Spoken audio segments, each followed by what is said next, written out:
Suivez le journal avec STM Transport Voyageurs. Une nouvelle façon de voyager.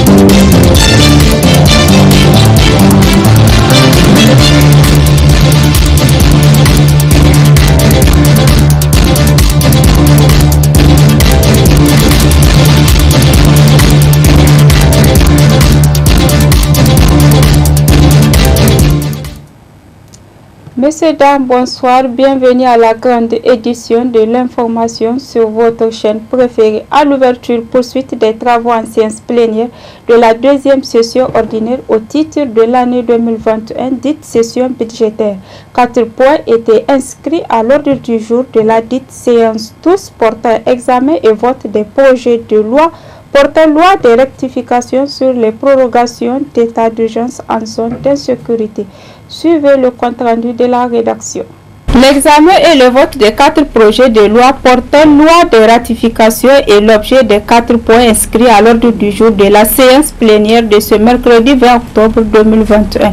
Le premier projet de loi portant ratification de l'ordonnance numéro 2021-06 du 2 août 2021 portant prorogation de l'état d'urgence sur toute l'étendue du territoire de la République du Niger a été sanctionné par un vote de 96 voix pour. Le second projet de loi autorisant la ratification de l'ordonnance numéro 2021-07 du 2 août 2021 portant prorogation de l'état d'urgence dans les départements de Belayara et Kolo, région de Tillabéri, a été sanctionné par un vote de 90 voix pour. Le troisième portant prorogation de l'état d'urgence dans la région de Difa et certains départements des régions de Tawa, département de Tassara et Tilia et de Tillabéri, département de Walam, Ayerou, Bankilare, Abala, Bani Bangou, Saï, Toro, Ditera, Tillabéri et Gotei. Quant à lui, est sanctionné par un vote d'ensemble de 91 voix pour.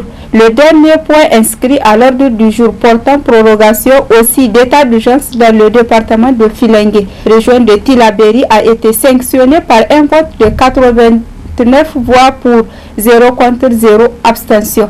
À l'issue de ces 4 votes, le commissaire du gouvernement, M. Zada Mahamadou, a remercié les élus du peuple pour leur esprit de maturité. Ce projet de texte soumis à votre examen ont pour seul et unique objectif de protéger les Nigériens tant sur les plans sanitaires que sécuritaires. J'ai pu vous donner l'assurance que le gouvernement s'emploie et s'emploiera immanquablement à toujours agir dans le sens de la préservation des acquis et des intérêts du peuple nigérien. Et comme vous le savez, ces mesures visant à projet d'état d'urgence offrent au gouvernement un cadre juridique renforcé et adaptable aux circonstances pour assurer l'ordre, la sécurité et la santé de la population. C'est du reste un choix que le gouvernement opère avec toute la gravité et la responsabilité requise. Monsieur le président de l'Assemblée nationale, honorable député, je ne terminerai pas ma brève intervention sans réitérer notre gratitude à votre robuste mission qui a toujours su apporter le soutien nécessaire au gouvernement lorsque les circonstances exigent. Ces 4 projets de loi n'ont pas été soufferts pour être votés à l'unanimité. L'ordre du jour étant épuisé, Kalla Ankouraou, premier vice-président du Parlement nigérien, a annoncé que les travaux en séance plénière reprendront le jeudi 21 octobre avec l'examen et le vote de 5 autres projets de loi. Le maire central de la ville de Niamey a animé une conférence de presse ce matin dans leurs locaux. Plus de précisions avec Zainabou Gagara et Abdel Nasser Abdou. De son retour des pays étrangers où il a effectué une mission en tant que représentant du peuple et président du conseil de ville de Niamey, le maire central de la ville de Niamey a réuni ce jour les responsables de la ville de Niamey à cette conférence de presse où il a fait une synthèse de sa mission, ainsi que pour faire le bilan des activités menées en 6 mois d'exercice de leurs fonctions. Pour la gouvernance locale que nous voulons mettre en place pour le développement de la ville de Niamey, nous avons fait l'option de la coopération décentralisée. Nous avons fait cette option afin de faire bouger exponentiellement les lignes de développement économique, social, environnemental, politique de la ville de Niamey. Avec nos amis tunisiens où récemment nous avons pu discuter de la possibilité d'une implémentation du projet du lac Nord de Tunis sur les berges du fleuve Niger, sur l'éclairage public au service du développement de la ville et de sa sécurisation. En somme, nous voudrons mener ce qu'on appelle un marketing territorial. Dans son allocution, le maire central annonce aussi des projets innovants dans 6 domaines en cours pour la ville de Niamey. Face aux enjeux environnementaux actuels, il faut des solutions concrètes et résilientes à impact positif sur l'eau, l'air et la terre. En somme, il faut une palette de solutions opérationnelles pour l'environnement qui s'attellera à la valorisation énergétique, la transformation des déchets de bois, le traitement des ordures, le séchage des boues, etc. Le salon Polytech a été un rendez-vous du donner et du recevoir pour un aménagement durable des collectivités territoriales dans un cadre de décentralisation. Au cours de cette conférence, des questions ont été posées auxquelles le maire a apporté des réponses. C'est ce que ça veut dire. Le terre-plein, c'est la bande de terre entre 2 voies. Le terre-plein, il est infranchissable. On ne l'utilise pour rien du tout. Il est là pour séparer 2 voies. Et dans le code de la route, il est dit que pour revenir à l'autre voie, il faut aller à la tête d'îlot. Ça s'appelle une tête d'îlot, il faut aller contourner. Donc vous ne pouvez même pas, ce n'est pas un trottoir. Sur les côtés, vous avez les trottoirs. Vous avez le terre-plein central, le terre-plein qui peut être central à ce moment, il est entre 2 voies. Il n'est pas un passage piéton. Il n'est pas fait pour qu'on stationne dessus. Il n'est pas fait non plus pour qu'il y ait quelque activité que ce soit. Il est fait pour séparer 2 voies et pour permettre qu'il y ait une certaine visibilité entre celui qui va et celui qui revient. Donc, nous n'avons fait que rappeler la destination du terre-plein central. Il n'est pas fait pour mettre son panneau d'indication, son panneau de publicité. Il n'est pas fait pour faire du commerce. Il n'est pas fait pour stationner sa voiture. Du reste, c'est même interdit de le franchir. En voiture, vous ne pouvez pas franchir le terre-plein. Vous ne devrez pas. Or, nos concitoyens gardent dessus. Et l'exemple du terre-plein dont l'utilisation est abusive, c'est sur la voie 100 mètres, sur le boulevard Tenimoun. Vous avez la haute tension et le terre-plein a été dimensionné de façon à en tenir compte. Pendant la campagne électorale, nous avons perdu quelques concitoyens électrocutés. Or, ils se sont mis là de manière illégale parce que le terre-plein central n'a pas cette vocation. Même si nous-mêmes nous avons mis un truc qui est bizarre, hein, que je ne comprends pas. D'ailleurs, je demanderai à notre directeur de l'environnement de voir ça, parce qu'on ne va pas dire qu'on fait du jardinage dans un terre-plein, hein, qui n'est même pas utilisable pour quoi que ce soit. Donc cette question, nous allons nous-mêmes la régler, puisque c'est nous qui regardons, et j'interpelle notre direction de l'environnement pour y mettre fin. Le terre-plein central n'est pas fait pour être utilisé à quelque fin que ce soit. D'une part, ces projets vont faciliter à la population de la ville de Niamey le transport urbain et d'autre part, ces projets vont contribuer dans la modernisation et la multiplicité des mobiliers de la ville. Le maire président du conseil de ville rappelle aussi à la population de la ville de Niamey que les terre-pleins ne sont pas faits pour le passage des piétons ni pour garer les véhicules ou toute autre occupation, tout en appelant à la bonne compréhension de tous. Auquel cas, les contrevenants feront face à la rigueur de la loi. Dans cette édition, l'Association nigérienne de droit constitutionnel ANDC, en collaboration avec la Faculté des sciences juridiques et politiques de l'Université Abdou Moumouni de Niamey et la Faculté de droit d'économie et de gestion de l'Université de Tawa, a ouvert ce matin à l'hôtel Bravia les travaux d'un séminaire scientifique sur les thèmes droit, pouvoir et la politique. Le compte rendu. Ce séminaire d'une durée de 3 jours a été organisé par l'Association nigérienne de droit constitutionnel en collaboration avec la Faculté des sciences juridiques et politiques de l'Université Abdou-Moumouni de Niamey et la Faculté de droit, d'économie et de gestion de l'Université de Tawa. Le droit, le pouvoir et la politique. Thème retenu pour ce séminaire est appréhendé en Afrique comme 3 pôles opposés. Cette année, ce thème qui a été proposé est à la fois d'une grande complexité, brisance et d'actualité. C'est le lieu pour le professeur Nare Oumarou de s'étaler sur le choix du thème et les objectifs du dit séminaire. En réalité, il est question de mettre en rapport le pouvoir politique et le droit.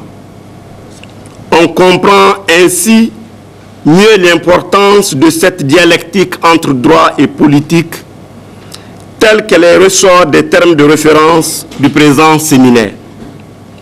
Le renvoi à Mounia Abou Jamal, le droit n'est que la continuation de la politique par d'autres moyens, et la référence faite au doyen lui favoreux, la politique saisie par le droit, fixe le décor.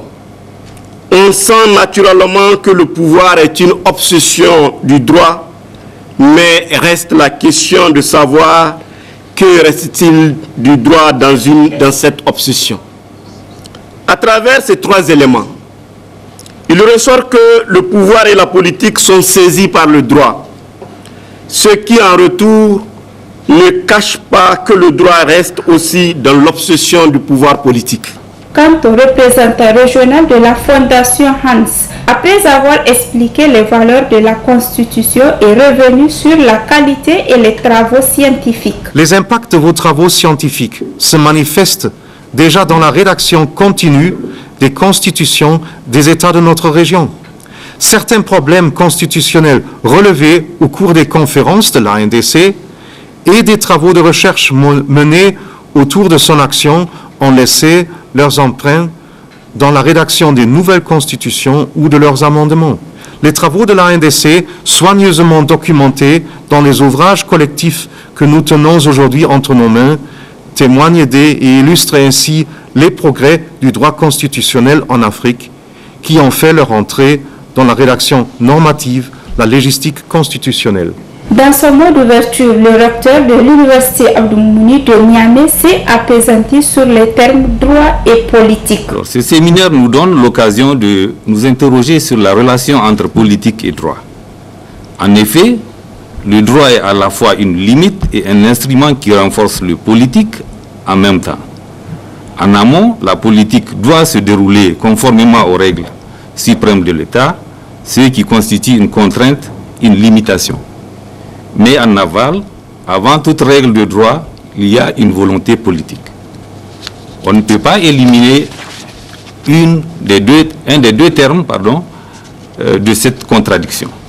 Il s'ensuit donc que droit et politique sont dans une relation de va-et-vient et de contradiction. Ainsi, le droit régit le politique et procède de la politique. D'un côté, les gouvernants sont ainsi assujettis au droit. Il s'agit là d'un pouvoir fondé sur le droit, mais qui n'est jamais absolu. Un tel pouvoir est fondé sur une ou plusieurs règles de droit, mais il est conditionné par celui-ci. Le pouvoir est donc borné, limité, parce que c'est la règle qui fixe les limites à ne pas franchir dans la conduite des affaires. L'Association nigérienne de droit constitutionnel, à travers ce séminaire de 3 jours, veut assurer une meilleure compréhension du droit, du pouvoir et de la politique. Bref, une compréhension du mécanisme par lequel le droit encadre le pouvoir et la politique. Dans le cadre de la redynamisation de l'éducation du Niger, le gouvernement envisage de procéder au recrutement des enseignants contractuels à la fonction publique. Une décision qui ne laisse pas indifférents les syndicalistes du domaine. Suivez à cet effet Hamza Ibera du Ben Isne dans cet extrait. Le recrutement des agents contractuels à la fonction publique de manière définitive, c'est une chose que nous avions applaudi parce que c'est une de notre revendications. Mais c'est la manière dont le gouvernement est en train de la mettre en place qui inquiète beaucoup de contractuels et beaucoup de structures syndicales. Et le premier, c'était, on a dit, l'État a dit qu'il va recruter pour un premier temps 334 scientifiques qui, en dehors des besoins qu'on a dans les autres matières aussi. Et puis le deuxième aspect, c'était le recrutement de 2150 et selon les résultats de l'évaluation et sur la base de leur profil. Ce qui ne va pas sans doute blesser beaucoup de contractuels qui ont commencé au début avec d'autres profils pour enseigner des matières pendant longtemps, pendant des dizaines d'années. Ils sont devenus vieux dans le contrat avec d'autres profils. Et maintenant, parce qu'il s'agit de les recruter à la fonction publique, on leur brandit donc la raison qu'ils n'ont pas le profil requis pour être recrutés. Ça, c'est une injustice qu'il fallait réparer. Et dans l'éducation, nous avons 4 secteurs, 4 sous-secteurs. Le premier sous-secteur est pris en charge, c'est-à-dire le sous-secteur du secondaire. On ne parle que de lui. Et du primaire. Qu'en est-il du primaire? Et il dit qu'il va régler définitivement le contrat. Et le nombre de contractuels actuels dépasse 70 000.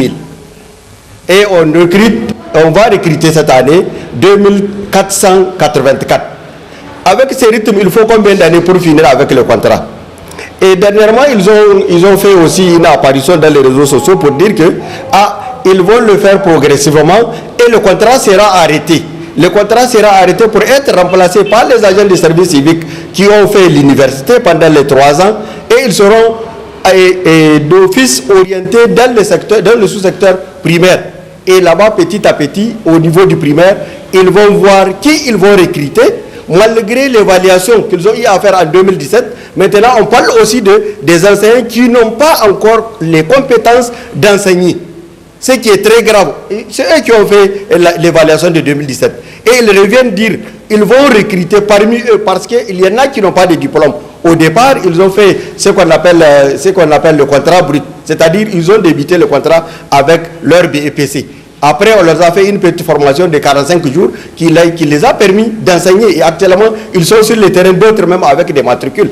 Mais maintenant, apparemment, ils veulent revenir sur ça, dire que ceux-là qui n'ont pas la formation initiale ne seront pas recrutés comme enseignants permanents. C'est-à-dire, on va faire autre usage avec eux. Là aussi, c'est une injustice. Maintenant, qu'en est-il de l'enseignement technique? Qu'en est-il de l'enseignement pour la question du jeunesse et sport? Là aussi, il y a des contractuels, mais on n'a rien dit. Donc vraiment, c'est une bonne chose de le faire de finir, mais c'est la manière qu'ils ont commencé à faire et quand est-ce qu'ils vont finir ce contrat-là. C'était les grosses questions que nous posons. Sitting ce matin au ministère des Finances par les admissibles au concours de la douane de l'année 2018. Quel est le motif de ce sitting? Voyons cela sur le reportage de Zainabou Gagara. 2021, 20 octobre 2021. Cela fait 3 mois, 6 jours que les admissibles au concours de la douane de l'année 2018 ont eu justice suite à leur recours devant la Cour d'État après l'annulation de leur concours. Pourtant, l'application de l'arrêté permettant l'adhésion au corps de la douane tarde à se réaliser. D'où leur cri de cœur à travers cette nouvelle montée au créneau. Le ministre avait, par le passé, annulé notre admission dans le cadre des agents de la douane. Alors après le recours que nous avons intenté au niveau du Conseil d'État, nous avons eu gain de cause. Le Conseil d'État a reconnu que nous avons des droits acquis, mais jusqu'à ce jour, il fait exactement 3 mois, 6 jours, rien ne bouge au niveau du ministère des Finances. C'est le silence total. Ce n'est même pas ce matin où le SGA du ministère des Finances nous a fait comprendre qu'ils ont adressé une demande d'avis au niveau du Conseil d'État. Ce qui nous a d'ailleurs choqués, parce que face à une décision du fond du Conseil d'État, je ne vois pas en quoi est-ce que on va retourner encore pour demander un avis. Il suffit juste d'exécuter la décision. Nous avons accordé un délai raisonnable à l'administration, un délai de 3 mois, pour qu'ils puissent au moins nous donner signe de vie. On a déposé des lettres, on a même saisi notre avocat pour qu'il fasse une correspondance en vue d'avoir un règlement à l'amiable, mais c'est toujours resté lettre morte. Il refuse toujours de dire mot par rapport à l'exécution. Pire encore, nous apprenons dans les couloirs ou dans les coulisses qui sont en train de chercher à obtenir l'annulation du concours. Ce que nous ne comprenons pas, parce que dans un état de droit, on sait très bien que les décisions de justice s'imposent à tous. Un concours qui a été validé par la justice ne peut plus être encore annulé à nouveau. Nous ne comprenons pas pourquoi ce syndicat s'acharne toujours contre les admissibles que nous sommes. Cet acharnement ne date pas de maintenant. Depuis notre admission en 2019, ils sont toujours derrière le concours. Ils ont eu l'annulation, on est parti au Conseil d'État, on a eu gain de cause. Ils reviennent pour encore demander l'annulation. Et je pense bien que le ministre des Finances n'a pas intérêt à suivre ce syndicat. Il faudrait retenir que la décision de justice est irrévocable. Elle reste et demeure applicable comme le dispose la Constitution de la République. Les autorités en charge de cette affaire devraient donc prendre toutes les dispositions nécessaires afin que ces admis au concours de la douane jouissent de leurs droits rendus par la Cour d'État. Suite à l'actualité, le siège du syndicat national de la douane a servi de cadre cet après-midi à un point de presse relatif à la situation de la jeunesse nigérienne. Suivant sa teneur dans cet extrait. Quel bilan tiré depuis la mise en place du Conseil national de la jeunesse du Niger sur les questions de jeunesse en termes de résultats? Quel a été le rapport entre le ministère de la Jeunesse et le Conseil national de la jeunesse du Niger, vu la situation actuelle du Conseil? Quelle est la position du ministère et du gouvernement par rapport au dépassement de mandat, le non-respect des textes et principes démocratiques? Quelle décision le ministère a pris pour établir l'ordre quant au dépassement de mandat des membres des instances du Conseil national de la jeunesse du Niger? Dans quelles conditions le congrès de l'Union panafricaine de la jeunesse UPJ, annoncé en conseil de ministres les semaines dernières, sera organisé vu la situation irrégulière dans laquelle se trouve le dit conseil? Quelle image nous donnons-nous en ignorant toutes ces questions de valeur et en voulant faire juste pour faire? Toutes ces questions, effectivement, découlent du comportement du bureau du Conseil qui a pensé jouer avec certains esprits tout en bernant la jeunesse nigérienne qui, pour sa part, est responsable devant l'histoire, même si elle accorde peu d'importance à cet organe, vu l'attitude des membres du bureau du Conseil sortant, de façon dont les choses et la façon dont les choses c'est fort. Il faut souligner que depuis près de 3 ans, la jeunesse nigérienne dans sa majorité n'a cessé de décrier et dénoncer les comportements et abus de ces bureaux illégaux, tout en attirant l'attention du ministère qui a fait sourde oreille et a continué à observer les mêmes tempéraments sous prétexte qu'il manque de moyens pour agir conformément aux dispositions des textes en vigueur. Nous faisons un combat libre, un combat pour la jeunesse nigérienne, qui est depuis un certain nombre de temps prise en otage. Cette jeunesse-là a le devoir de s'assumer et de chercher à se libérer. Il n'y a pas quelqu'un qui aujourd'hui ne connaît pas la situation de la jeunesse du Niger.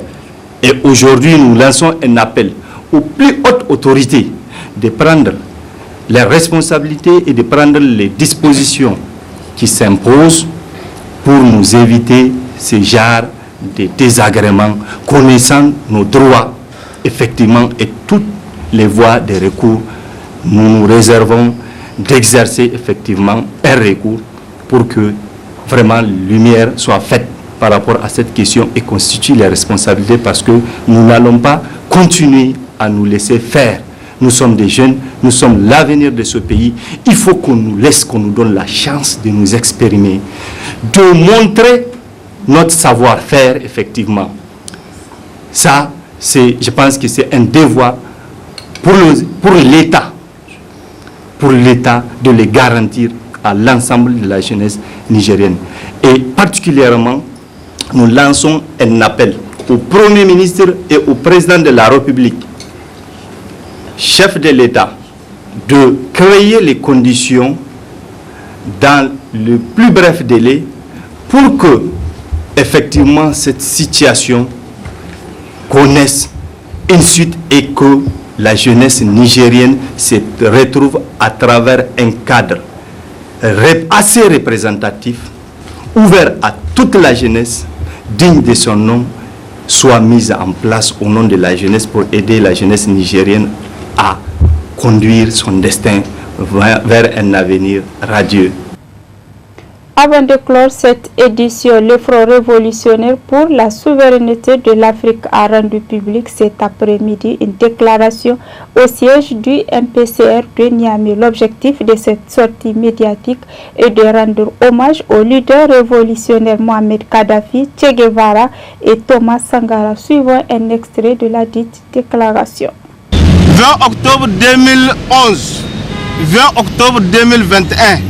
Cela fait exactement 10 ans que le guide Muammar Kadhafi fut aussi lâchement assassiné par la France avec la caution d'une organisation terroriste, l'ONU, à travers sa branche criminelle, l'OTAN. Le guide Muammar Kadhafi incarnait le leadership modèle d'un serviteur de son peuple avec un niveau de vie largement supérieur à celui des pays qui l'ont assassiné.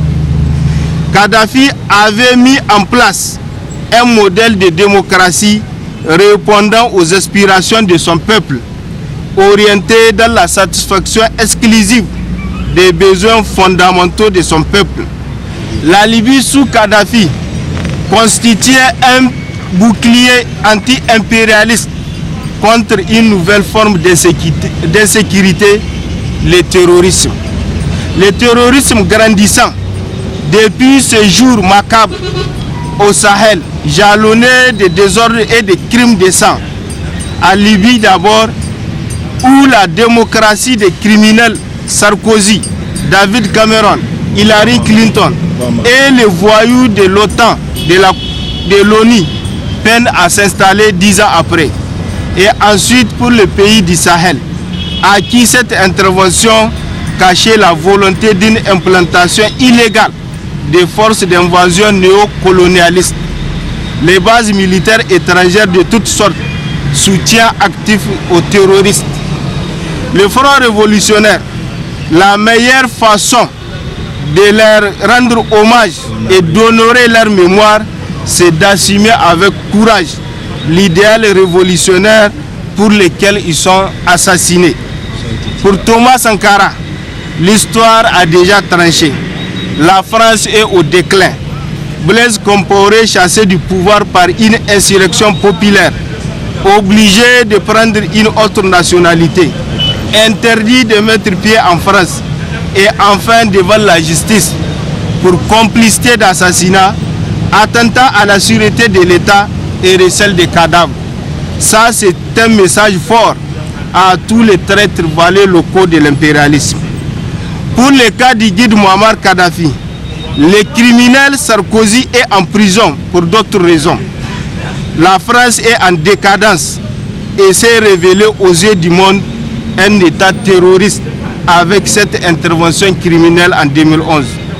En vérité, pour honorer véritablement la mémoire de guide Muammar Kadhafi, il faut travailler activement à perpétuer ses idées, créer des dynamiques pour la réalisation des projets qui portaient pour l'Afrique, juger la France et tous les membres de la coalition criminelle qui avaient intervenu en 2011 et enfin soutenir son fils Saïf al-Islam Kadhafi pour un départ nouveau pour la Libye et toute l'Afrique. Pour le Front révolutionnaire, le vrai procès aura lieu, au cours duquel on va juger la France pour crime de sang, de l'assassinat des Africains, de l'assassinat de Thomas Sankara et de guide Muammar Kadhafi. Point final de cette édition d'information. Au nom de toutes les équipes, je vous remercie de votre aimable attention. Et les programmes en continu sur la RTVT. Restez en compagnie. Au revoir.